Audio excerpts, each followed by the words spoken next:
अस्सलाम वालेकुम वरहमतुल्लाहि वबरकातुहू।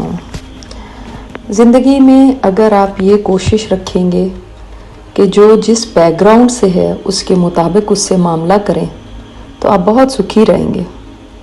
अक्सर हमें शिकायत किसी से तब होती है जब वो हमारी एक्सपेक्टेशन के मुताबिक हमारे साथ मामला नहीं करता। मिसाल के तौर पे कोई कम पढ़ा लिखा है या कोई देहाती इंसान है या किसी की ऐसी बैकग्राउंड है कि जिसमें बहुत ज़्यादा वो कल्चर्ड नहीं है, अदब आदाब नहीं है।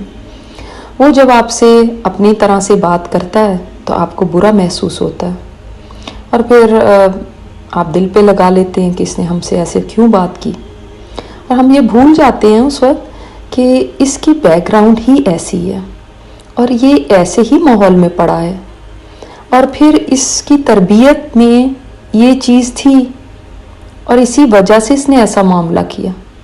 यानी हम उसको उज़र नहीं देते और ये समझते हैं कि इसको इतनी तमीज़ होनी चाहिए, इसको इतना पता होना चाहिए। हालांकि अगर आप उसके हालात और वाक़यात देखें तो वाकई उसको नहीं पता होगा।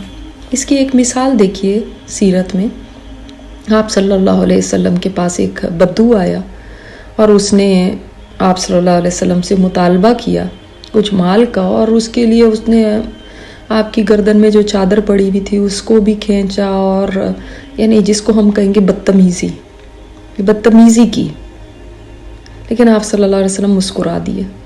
ये नहीं फरमाया तुम्हें तमीज़ नहीं है, किसी ने तुम्हें ये सिखाया नहीं है, तुम क्या कर रहे हो, तुम्हें पता नहीं है, ये तरीका होता है कहने का, मांगने का। ऐसी कोई बात नहीं की।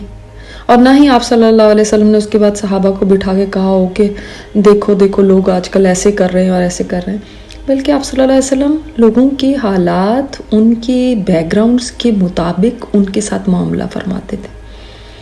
अब जो देहाती है, बद्दू है, उसको इसलिए आप सल्लल्लाहु अलैहि वसल्लम ने ये उज़र दिया क्योंकि या रियायत दी क्योंकि उसके हालात ही ऐसे हैं।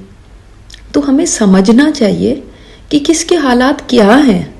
आप एक्सपेक्ट नहीं करें कि एक ऐसा इंसान जिसको कोई चीज़ सिखाई नहीं गई, वो बिल्कुल एक मुहज़्ज़ब इंसान की तरह और पढ़े लिखे इंसान की तरह आपसे मामला करने लगे। मसलन बाज़ ख़ानदानों में लोग बिल्कुल पढ़े लिखे नहीं होते, उनकी बैकग्राउंड ही ऐसी होती है कि जिसमें बिल्कुल कल्चर नहीं होता।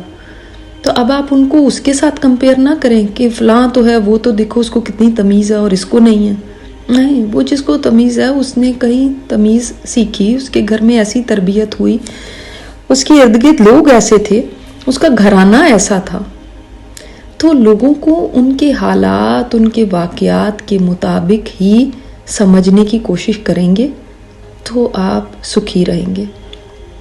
और अगर कोई ऐसा इंसान जिसके ज़्यादा कल्चर नहीं है, जिसके अंदर अगर वो कोई ऐसी बात कर देता है तो उसको इग्नोर कर दिया जाए, दरगुजर कर दिया जाए, ना कि उसको लेकर बैठ जाएं और उसी के ऊपर रोते रहें और फिर ये सोचते रहें कि देखो देखो आजकल लोग कैसे हैं। आप उसको जनरलाइज नहीं कर सकते कि सब के ऊपर वही रूल अप्लाई कर देंगे। वो एक ख़ास तबके के लिए होगा कि जो मिसाल के तौर पे जो इस तरह के लोग हैं वो ऐसे बात कर सकते हैं, लेकिन हर कोई तो वैसे नहीं करेगा। लेकिन अक्सर हम जनरलाइज करके फिर खुद भी दुखी होते हैं और फिर खुद भी ये चीज़ के ऊपर सोचते रहते हैं कि दुनिया को देखो आजकल ऐसे हो गए हैं और ऐसे रिएक्ट करते हैं। तो इसलिए लोगों को उनके हालात के मुताबिक ही देखिए और उसके मुताबिक ही उनसे मामला कीजिए। अल्लाह ताला हमें समझ अता फरमाए। अस्सलामु अलैकुम वरहमतुल्लाहि वबरकातुहू। ये स्पीकर उस्ताज़ा नजीहा हाशमी है। इनकी मज़ीद ऑडियो सुनने के लिए लॉगिन करें arrahma.org पर arrahma.org।